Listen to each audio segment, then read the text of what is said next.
Hello and welcome to Improving Scottish Football. My name is Kieran, and today on the podcast I'm joined by football marketing expert Michael Bochel.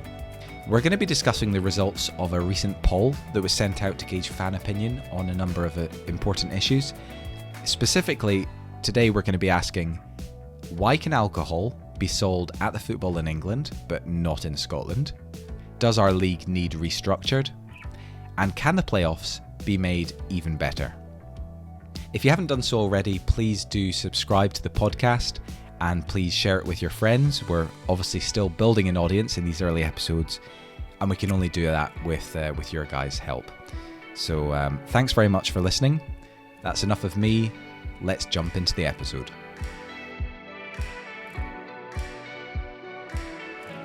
Right. Hello everyone and welcome to Improving Scottish Football. I am delighted to be joined by Michael Bochel. Michael, how are you?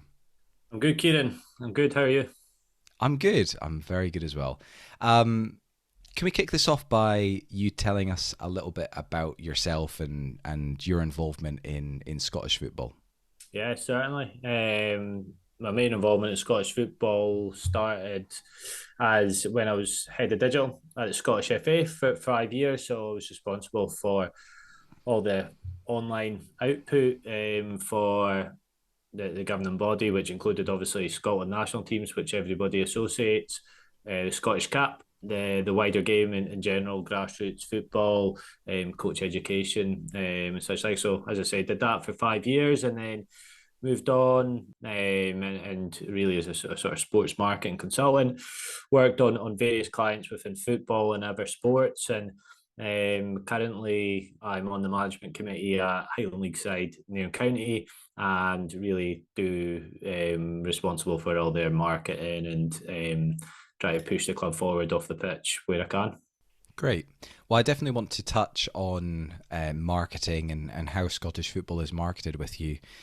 But actually, the first thing I want to kind of get stuck into is a poll that you and Chris Sampson put on Twitter. So obviously, hugely scientific here. But I think you got like almost 700 responses to pretty much every question in, what was it, a 24-hour window? Is that how long it's up for? Yeah. So I'd had this idea that there's a lot. Everybody's got an opinion on Scottish football. I spoke to Chris and I was like, look, got this idea for these sort of a thread of polls on Twitter just to gauge where we're at and stuff like that. And we kind of developed it. Chris added in a few questions and ran it. Look, as you say, it was a Twitter poll, so it's not going to be the most scientific thing, as you say, but I think it gave a good indication of where things are and where the thoughts are on a lot of things. And you're never going to get full agreement of anything in football in general, especially within Scotland. But I think it highlighted areas where it's probably worth further investigation. And the underlying message of it all really was any sort of major decision in Scotland, the fans should be consulted. I think that's what we saw with the Conference League, is that it was fan pressure at the end of the day that helped drive that or cancel it, basically, because if not, that would have just went under the radar. We're not under the radar, but it would have got voted through because clubs weren't getting pressurised. It was an easy cop out, and that's it. So hopefully, not saying that thread of polls is going to inspire anything, but can get people thinking going forward that actually more fan consultations required. Absolutely. And it's another big reason why I started this podcast, is to actually have some sort of home for conversation where we can talk about the changes that we want to see. So I tell you what, let's work our way down this poll, if we can, and just talk about some of these big issues and tell us where the kind of the fan opinion currently lies. Yeah, certainly. So the first question on it was, should fans be allowed to buy alcohol again in Scotland of football?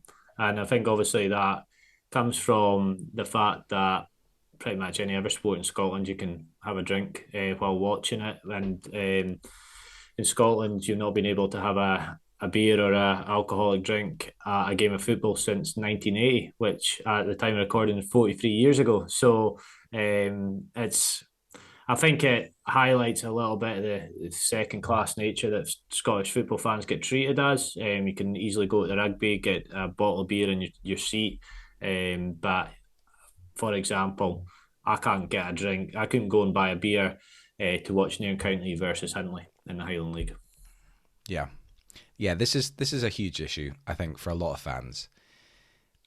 It is also an issue that's got a wide range of opinions on. Certainly there needs to be a big conversation about it because it keeps getting swept under the carpet. But the reality is this ban was made in 1980. The ban is older than you and I, right? You're not older. No, yeah, it's definitely older than you. Things have changed. And the fact that in England, a nation that is associated with hooliganism more than any other country, the fact that you can buy alcohol in stadiums in England and you can't in Scotland is ridiculous.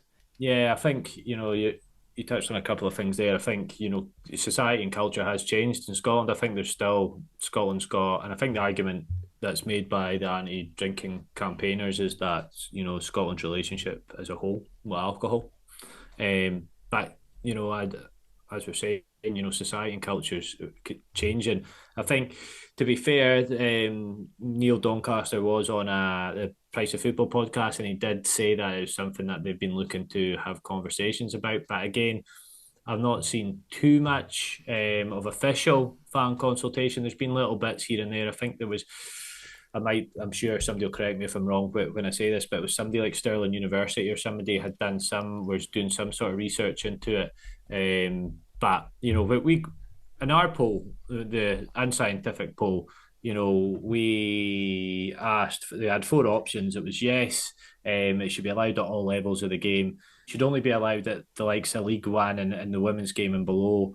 Or it should only be in women's football, or continue the ban as a whole. And the results was 75.6% said you should be able to get a drink at all levels of the game in Scotland. 11.4% was League One and below. 0.6 was just women's football only, and there's still 12%, that said that they want to continue the ban. And I think that's, again, we don't know the demographic breakdown of this poll and stuff like that, and that's where I think it's worth that of all the topics that we're going to discuss about, it's the one that I would like to see more research done into it, more feasibility studies, whatever it needs to be, because the further you get down the pyramid, the difference it could make would be massive. Again, I can speak from it from a Nairn County point of view, but the attractiveness for people just to have a bit of a day out and come with their mates and have a couple of beers during the day and then go home after the football is quite attractive. Anecdotally, we've heard from a lot of our fans that and people that don't come regularly to Station Park that would be more attractive for them to come to the game. The revenue that we would get from it would obviously be significant, or hopefully would be significant. And I'm not just talking about beer sales, but also talking about the chance you could sell pouring rights for the whole league or leagues, and then get a share of that revenue. So, there's a lot of plus points to it. Again, there'll be people with counter arguments to it, but I think, as I say, we're at that point in time where I think something seriously needs, a serious grown-up conversation needs to be had about it, because I've heard or read interviews from people from Police Scotland and other parties come out and it's point blank shooting it down before it gets beyond anything, and this just painting a picture of football fans in Scotland, which I think is unfair. And yeah, you go any team and there'll be some, unruly individuals, but not all the time, and is it any different to rugby fans or those that are going to a concert in Hampden or Maryfield? So yeah, I think, as I say, grown-up conversations that people can take off their sort of tunnel vision and look at the bigger picture. Yeah, no, completely agree with everything you've just said there. This is such a big topic. I'll definitely be doing like an a specific episode about this in due course, and I'm going to do everything I can to actually, keep on pushing the conversation, as I'm sure you will, and hopefully others do as well.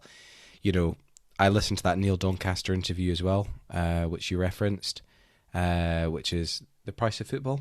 Is that right? Yeah, yeah, Kevin Maguire. Yeah, he does state that this is a Scottish government issue. Yeah. I bet influenced by Police Scotland. Right. Okay. So that is where the issue needs to be taken up. But just a couple of things from my perspective on this. I actually brought a couple of English friends up to a game last year, and they were like, "Okay, great. Do you want a pint?" Yeah. And I was like, "You can't buy alcohol in Scottish grounds." They were like, "What?" Yeah.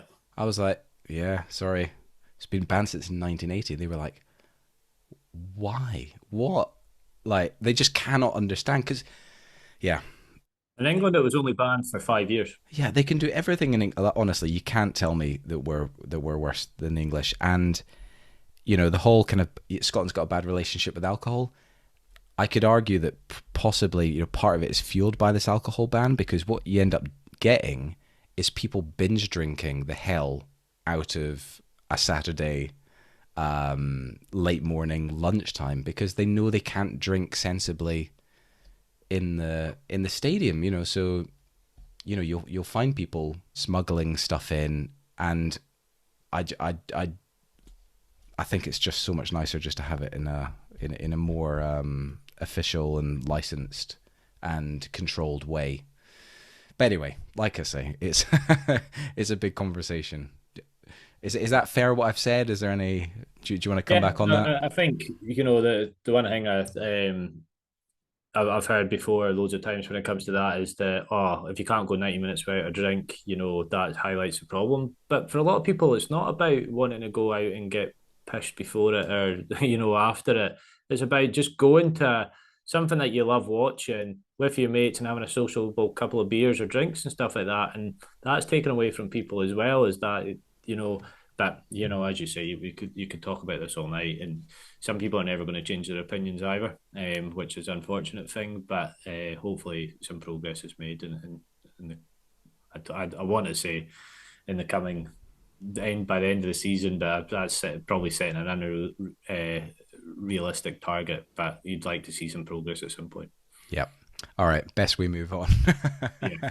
Otherwise, we'll get stuck here all evening. Okay. So, hot button issue number 2, please, Michael. Is the ideal structure of the Scottish Premiership. So with this vote, we had keep it 12 teams, 14 teams, 16 teams, or 18 teams.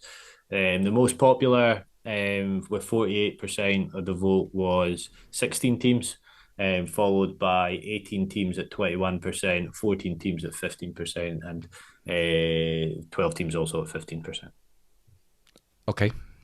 And obviously that people can't give their reasoning or anything, but what's your kind of reading of that situation? I think a common complaint within Scottish football amongst the SPFL of all divisions within the SPFL is that the fact that you end up playing the same teams at least four times a season. That's not including cup games. So you're the monotony of playing the same teams, and looking for something a bit of variety. But the problem is, there's probably two things to it. One, there's the broadcast television contracts, which require Celtic v Rangers, Rangers v Celtic to happen four times a season. And then you've got, do we have enough depth to make a top division? I would argue, and this is personal opinion only, that 18 teams is too much of a stretch for a top division of a country of our size to have the disparity between what would be the top two and the bottom two or three would be absolutely huge. But I think there is merits in exploring 14 or 16 teams, but again, requires on clubs to vote through on this, and an appetite to happen beyond the fans. And at the moment in time, I don't believe it's there. Yeah, definitely needs to be talked about. My personal view is, yeah, 14, maybe 16. Um, I do get the monotony? Not really that easy to say, is it? Monotony? I I can understand why players and managers stay, you know, the high profile players and managers stay within Scottish football for a couple of years and then move on, because it there's only so many times that you can keep on doing it. And I just think a little bit of variation isn't just great for players and managers, it is good for fans, just to be able to go to some more grounds, to have that extra little bit of excitement. But yeah, as you say, it's a balancing act of not diluting the quality too much. Yeah. The other big thing for me is, by expanding the league, in theory, your third, fourth, fifth place teams should be picking up more points more regularly against the lower sides, because they're maybe having to play Celtic and Rangers less. Therefore, the gap to the top two might close. Yeah, so I've seen that's a valid point. I think, the arguments against the league being bigger is that you end up with too many meaningless games. And I know John on the previous podcast talked about a playoff between third to eighth, for example, for European places, which would help, quell that. I think it's interesting. I read something, I can't remember who tweeted it, and apologies if they're listening and it was them. But they were talking about how if Man City had to play, the same Southampton 4 times in a season, the gap between Man City and maybe one or two other teams and the rest of the league would be a lot bigger again, because it would just, they're playing the same teams over and over. So whether that would be the case, I'm not. I don't know for certain, but I thought it was an interesting thing in terms of, as you say, if other teams only have to play Celtic and Rangers twice or 4 times in total, it gives them a lot more opportunities to pick up points and close that gap. But that's probably part of the reason with Scottish football is, as well as consistency of some of the performances against other teams. But yeah, that's where it is. I'll be honest, I don't really know where I sit. I definitely probably would want to see an expanded division just for that variety, whether it's 14 or 16 teams. I think that's one that would need to be looked at a bit more.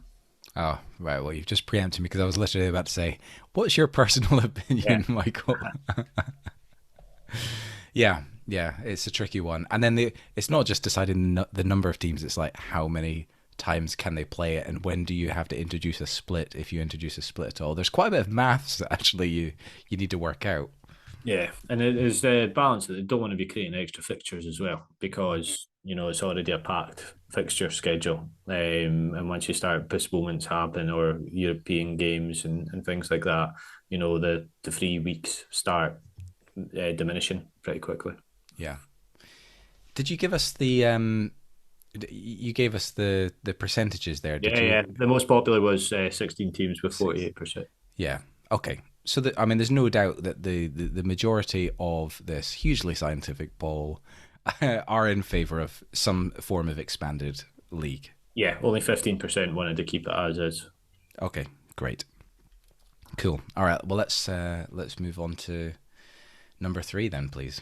Yeah, so it was the consistency of the Scottish Premiership playoffs. So if you're in bottom of the Championship, top of League One, or bottom of League One, top of League Two, second bottom plays fourth in a two-legged semi-final, and second v third play in a two-legged semi-final, and then the winner, obviously, of both ties meet in a two-legged playoff final. But in the Scottish Premiership, it's different to get into it. So fourth in the Championship has to play third over 2 legs.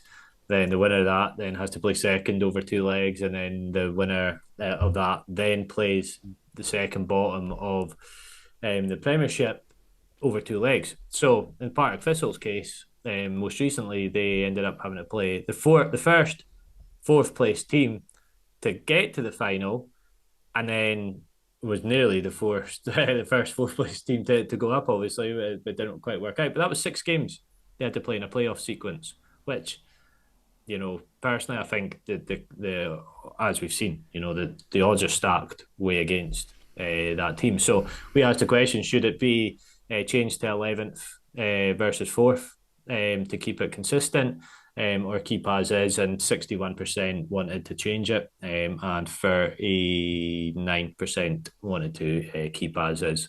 So that's where it was. Okay. What's your personal opinion on it?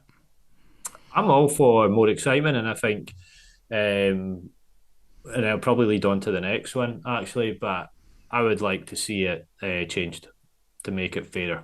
I think it's about, I think when you talk about it throughout the whole pyramid of more fluidity in terms of teams going up and down, I think, yeah, I would like to see it changed, but that's personal opinion. Yeah, I agree. I think, given that Partick played 6 games, Yeah. and, yes, they obviously did not have a good ending, but that was literally in the last 30 minutes of 6 games of football. Up until then, they'd been absolutely brilliant. So you could argue that, that journey might have had a bit of an impact on their outcome. So yeah, okay. Well, let's move on to the next one because yeah, it's closely related. Yeah, so playoff finals, should they be two-legged finals as they are, or one match at a neutral venue? So a little bit, very similar to what happens down south in England. And the vote for that was 79% wanted it to move to a one-match neutral venue, and 21% wanted to keep as is. Yeah, I'm all for this. The playoff works brilliantly in England. The teams going to Wembley, it's such a massive event, such a big TV spectacle. And it's an opportunity for these clubs to go to a huge venue that they wouldn't otherwise, go to. Can you imagine, if the Partick Thistle versus Ross County was at Hampden, or at least, at some, decent sized neutral venue? I think that would have made more of a special event, and provides the fans an amazing opportunity to go to either the National Stadium or somewhere significant that they really do not get to go to very often. I think there's two ways of looking at that. I think I definitely, I think recency bias would have people say, "Oh no, keep it two legs," especially after what had happened, because the drama that came at the end of that Ross County Partick Thistle game was brilliant. As a neutral, and chances for both teams to win it before it goes to a penalty shootout. But I think when you look at it as a whole and wider, personally, I think a one game final would be brilliant. I don't necessarily agree it should be at Hampden, only because I would rather see it in a stadium where it looks full. Rather, and that's no disrespect to Ross County and Partick Thistle, but I can't see them bringing 50,000 fans between them to a game like that. However, if they could fill out a McDermott Park or a Pittodrie or a Tannadice or whatever it would be for a game of that like that between those two sides, for example, then I think that would be a great day. And that, yeah, we see every year down south just how much drama there can be with these games. So I would like to, yeah, personally, would like to see that. Yeah. Okay, great. Okay, next issue, please. Yeah, so semi-related to relegation and fluidity of the pyramid is League Two relegation. Should it be one automatically down, two automatically down, one down and one in a playoff, or keep as is, which is currently bottom team of League Two plays a playoff against a two-legged playoff against the winner of the Highland League versus Lowland League playoff final. Okay. And overwhelmingly 54% wanted one down and one in a playoff. 21% wanted two automatically down, 17% wanted one automatically down, and 8% wanted to keep as is. Okay. So you've obviously got experience, obviously working with a Highland League club. You know, from your perspective, what would that, if we went with a more popular option there, how would that change things for you guys? I think, as for anybody within the pyramid system that's below League Two, I think it would be very encouraging. There's a lot of ambitious sides, particularly within the Lowland League and below. There's ambitious sides in the Highland League. We're one of them. But I think it would. I think it would keep things personally, keep things fresh, and let the ambitious clubs rise to the level that they, I think, deserve, or feel that they should be at. And then, because I think that there's clubs within the SPFL that, you know, we're starting to see it. Berwick Rangers, Cowdenbeath. There's two examples of teams that have gone down, that have, in East Stirlingshire as well, that have struggled to really do anything. To be a bit unfair probably on Cowdenbeath. They've only really been down a season, but they had a very tough first season in the Lowland League, and you see other teams that like Kelty Hearts and Cove, who, okay, money behind them, but I think it would allow teams to find the right level that they should be at. I think it would just, yeah, as I said, keep things fresh, and give something for clubs at non-league level to work towards as well, and feel like there's a fair crack of the whip to get up. Yeah, because currently it's a really tight bottleneck trying Yeah. to get up. So difficult. So yeah, maybe a little bit more fluidity could be explored. Yeah, because I generally think if Brecon City had managed to get past Spartans, I think they would have gone up as well. So that there is teams, and I think we'll see more of that. Hopefully, and again, that's no disrespect to the teams within the SPFL, but I think there's some clubs that wouldn't look out of place within the SPFL setup. Great. Okay, and we'll definitely be doing some sort of episode on that whole button issue as well at some point in the future. Okay, right. Let's move us on, Michael, please. Yeah, would you like to see a Scottish Super Cup stroke Community Shield? Simple yes or no. 71% don't want to see it. I think the feeling would be that it would be just an extra Celtic v Rangers game. For the most part, obviously there'll be years when that's not the case, but on the whole, it's a no at the moment. Yep, fine by me. The next one was the structure of the Challenge Cup. So obviously the Challenge Cup, or SPFL Trust Trophy as it is at the moment in time, has traditionally was Championship or Division 1 and below, as it was at the time, with SPFL sides. Most recently, non-league went into it, and then subsequently B teams and non-Scottish teams, so guest clubs. So the vote was, the options were, for the structure, SPFL and non-league, SPFL, non-league and B teams, SPFL, non-league and non-Scottish teams, or include them all. 48% just want SPFL and non-league, 27% say include them all, 17% say SPFL, non-league and non-Scottish, and say 7.7% there want it with non-league and B teams. So okay, Scottish SPFL and non-league is 48%, but when you add up all the rest of them, it's more than that. So yeah, it's one that I think proved a bit controversial when non-Scottish teams especially were put into it. But I'm sure if you speak to fans of the likes of Queen's Park and Dunfermline, who got away days to the likes of Wales, England, Northern Ireland, and places, that they found it thoroughly enjoyable. Yeah, from a personal point of view, I quite like the the out of the box thinking, and just something a bit refreshing, and a chance for these, as you say, supporters to go to places that they wouldn't otherwise be going to. I mean, do you have a personal kind of opinion on it? Scottish competition, I kind of would like to see it just stay Scottish clubs, but I understand some of the appeal to it.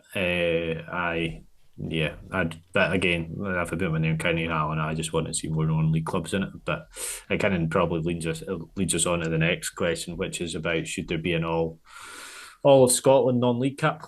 And again, it's simple yes or no. And 72% of the fans want to see a all of Scotland non-league cap as opposed to the 28% that don't.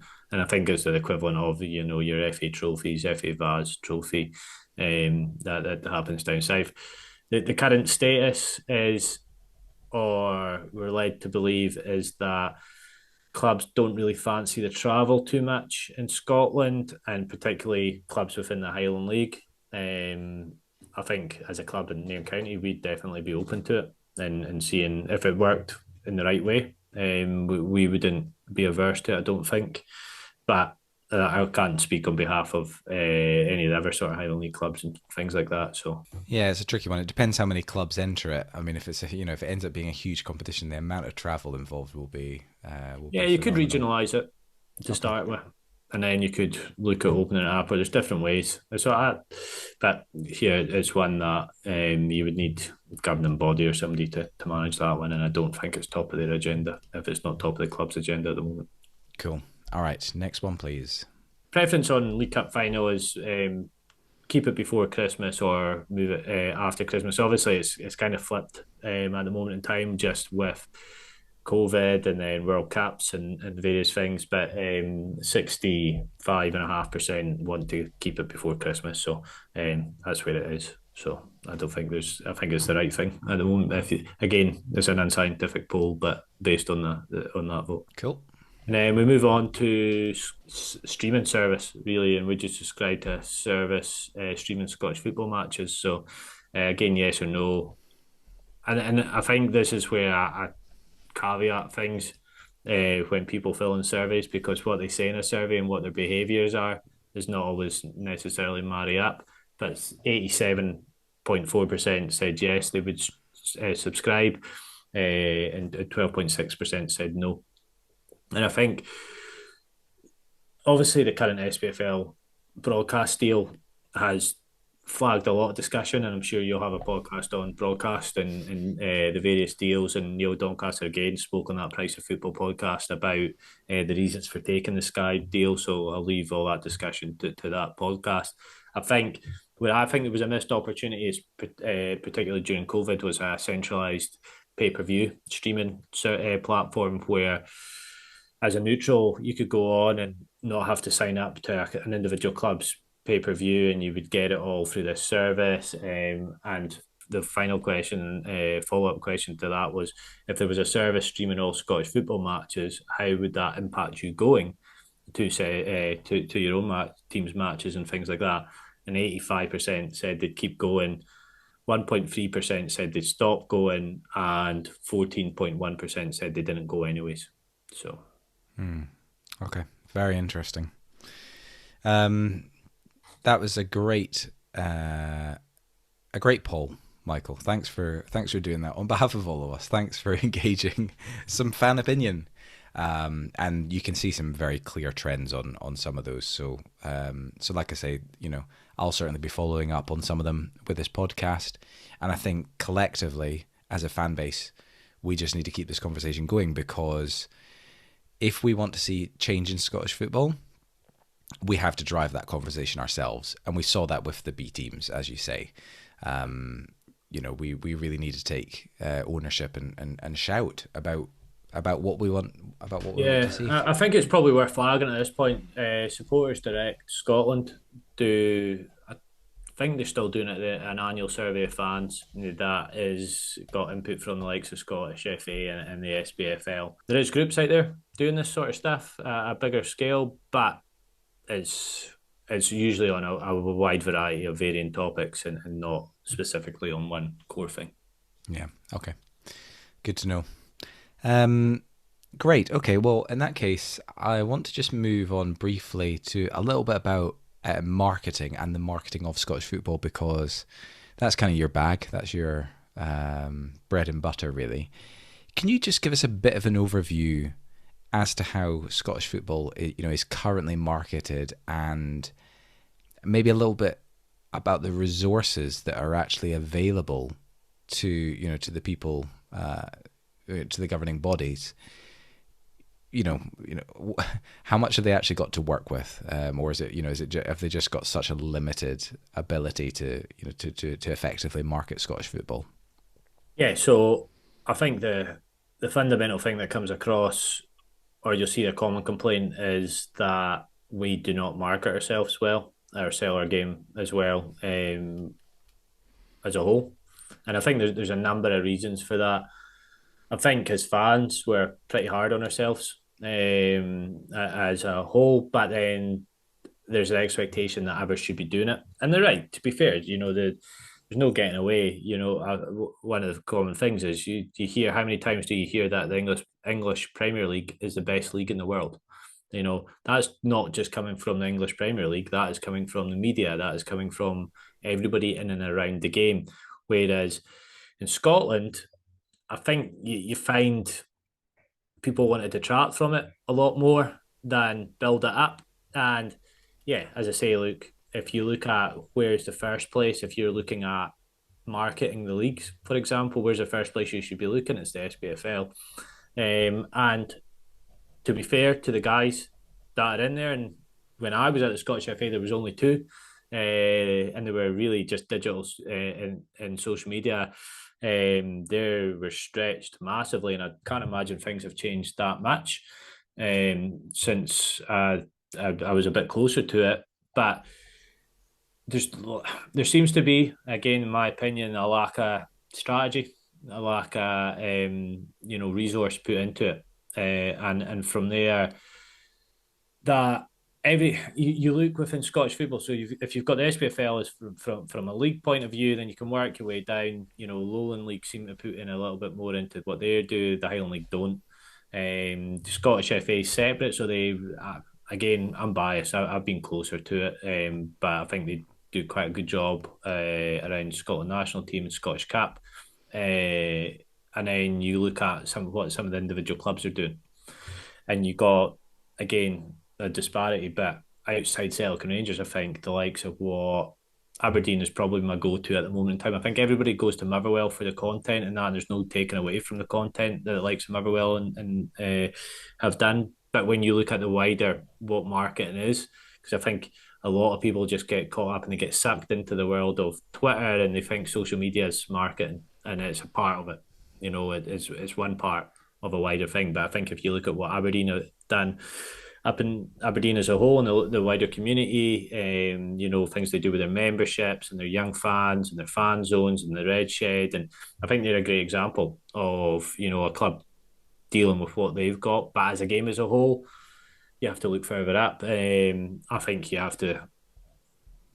think everybody's fighting for their own wee bit, and I've got too much self-interest to really want to put the money where the mouth is, and do more. Now, people like the late Ron Gordon was quite big on ring fencing money, and putting it into a centralised marketing pot. And there has been the creation of Scottish football marketing as a entity, if you like, where it's still to be seen how that's going to pan out. At the moment in time, they've hired a commercial director.